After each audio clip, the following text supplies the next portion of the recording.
So the big concern is that you get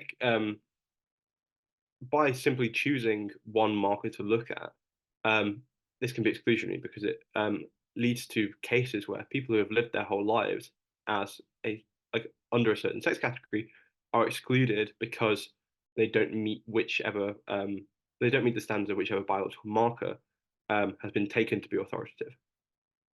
And the prime case that's discussed in a lot of the literature here is the case of Caster Semenya, um, who is a middle distance runner who won two Olympic gold medals in the 800 meters.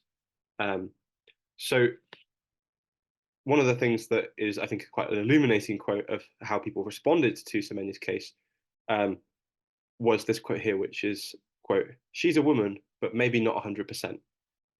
This is a quote, if you can believe it, from a race official who was talking about Caster Semenya in a news conference, publicly in a news conference, which is, yeah, pretty incredible that happened.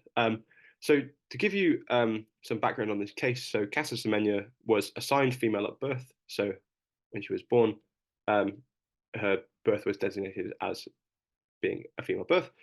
Um, but she has an intersex condition which only affects those with XY chromosomes.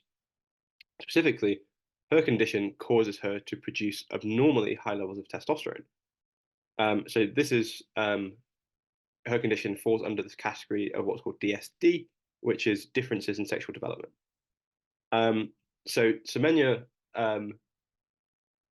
then, grew up, started to compete in sports, and was incredibly successful, as we've seen. Won two gold medals in the 800 meters. However, in 2018, the World Athletics Federation changed their rules to require athletes with DSD to take medication to lower their testosterone levels. So to reduce them from being abnormally high. So this is something that has been termed in the literature this phenomenon of, quote, doping down.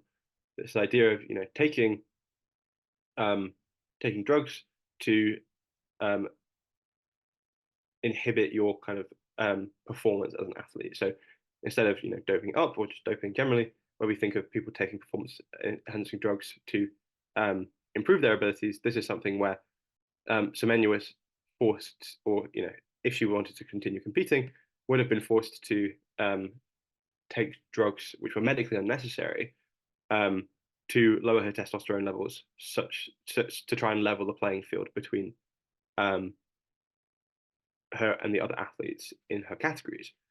So this was something that was incredibly controversial at the time. It's still incredibly controversial.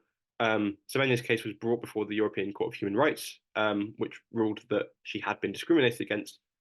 However, perhaps unbelievably, the rules themselves still remain in place. So even though it was shown that Semenya was discriminated against by this change in the rules themselves still remain in place.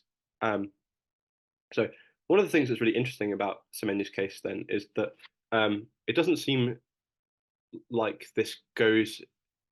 It doesn't seem like this fits in very well with what we've said before about the fair play argument. So specifically, Semenya hadn't done anything wrong. She hadn't done anything deliberately to try and raise her testosterone levels. These were just her natural testosterone levels.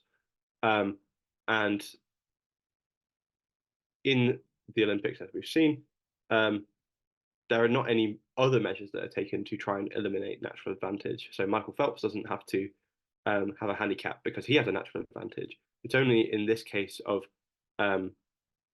hormone levels and kind of differences in sexual development where regulators have stepped in to try and artificially level the playing field because of this kind of natural advantage that Semenya had.